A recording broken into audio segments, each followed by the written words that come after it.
From terrifying new series to the most shocking true crime documentary of all time, these are 3 true Netflix horror stories. 3. The Watcher. On October 13th, 2014, Derek and Maria Broaddus moved into their dream home in the affluent New York suburb of Mount Vernon. Richard Ramirez was one of the most prolific serial killers in American history. In March 2001, Kathleen Peterson was found dead at the bottom of a flight of stairs in her North Carolina home. She had sustained several injuries. Until next time, stay safe, including a fractured skull, a lacerated liver, and multiple broken bones. Her husband, Michael Peterson, called 911 and told the operator that he'd come home from grocery shopping to find Kathleen at the bottom of the stairs. Naturally, this seemed like a suspicious death, and when investigators examined the scene, they found blood, a bloody flashlight, and a small amount of Kathleen's hair. They also noticed something else, a large gash on the back of Michael's hand. It looked like a self-inflicted wound, and it suggested that he had been holding Kathleen while she fell. Plus, according to neighbors, they heard a commotion coming from the Peterson residence around the time of the incident, followed by a loud thud. This led the police to conclude that Michael had murdered his wife and staged the scene to look like an accident. What evidence was there that he'd done this? Well, for starters, Michael was in debt, and Kathleen's life insurance policy would pay out $1 million. Secondly, Michael had a history of violence against women. And thirdly, there was a strange owl perched on the railing of the staircase where Kathleen's body was found. According to the police, this indicated that Michael had concocted an elaborate hoax. Why else would an owl be sitting on a banister unless it was part of some sort of bizarre plot? They arrested Michael, and he was put on trial for murder. However, during the proceedings, it became clear that there were some major problems with the prosecution's theory. For example, how exactly did Michael cause Kathleen's injuries? The medical examiner testified that she must have fallen backward, head first down the stairs. But this didn't make sense, because if she had, wouldn't her injuries be much worse? Additionally, there was no forensic evidence linking Michael to the crime scene and the so-called evidence of his guilt. The blood, hair, and flashlight were all planted, with no physical evidence to go on. The prosecution had to rely solely on circumstantial evidence and the testimony of Michael's former lover. She told the court that Michael had confessed to killing his wife, but later changed her story and said that he only admitted to her that he pushed Kathleen down the stairs accidentally. Eventually, the jury agreed that this was the most likely scenario, and Michael was acquitted of murder.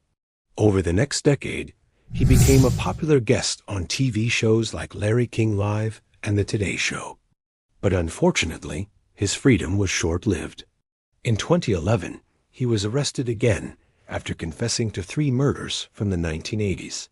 However, these convictions were overturned in 2017 after it was discovered that the prosecution had withheld evidence that could have proved his innocence. After spending 7 years in prison, Michael is once again a free man. Between June 1984 and August 1985, he terrorized Los Angeles by breaking into people's homes in the middle of the night and attacking them with a tire iron, a knife, and even his bare hands.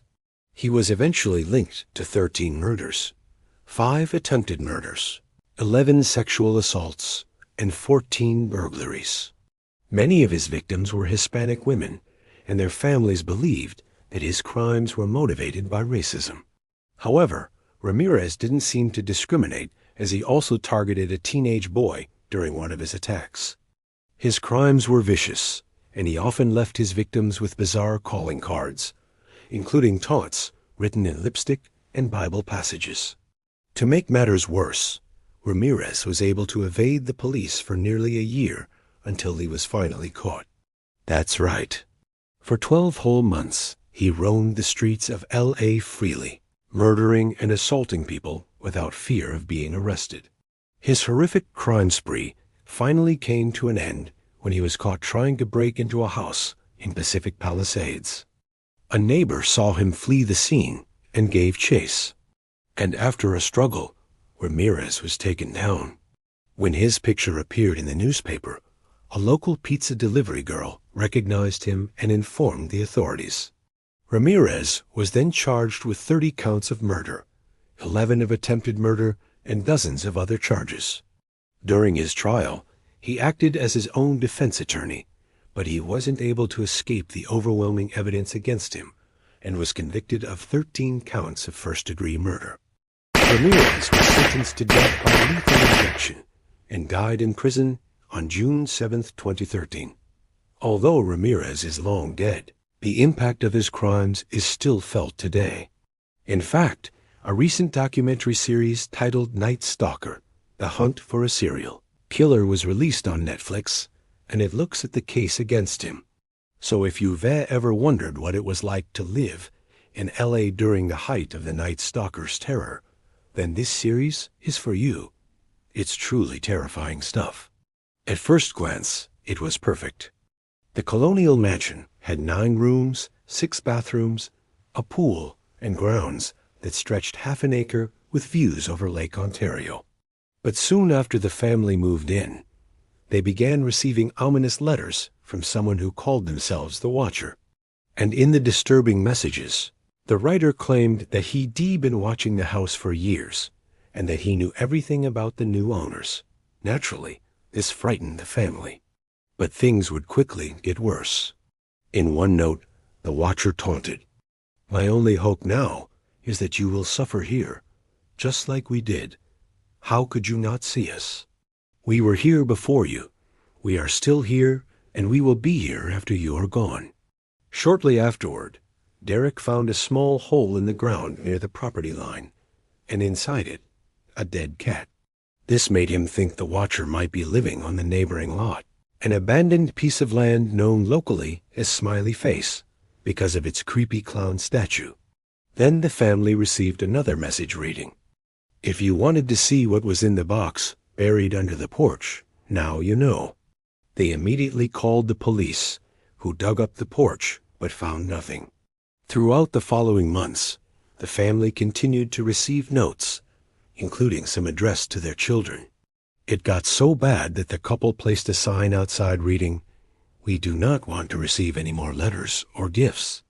But one day, Maria came home to find a package containing a key, a children's drawing of the house, and a letter saying, "I know what you're thinking.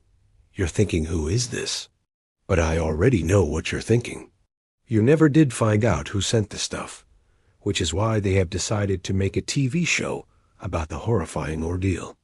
Ryan Murphy is attached to the project, but it'll likely be some time before it's finished. As of right now, the mystery of the Watcher remains unsolved, and many people have come forward with their own theories. Some believe that it was a disgruntled former owner who was angry that the new owners accepted a lower price than they'd asked. Others think it was one of the real estate agents involved in the transaction. And yet others believe it was the work of a stalker who had become obsessed with the family. The truth is no one knows. And that's what makes the story so scary. If there's anything scarier than receiving anonymous threats, it's when the person behind them remains a complete unknown. Number 2, Night Stalker. Number 1, The Staircase. That concludes our list of the top 3 true horror stories on Netflix.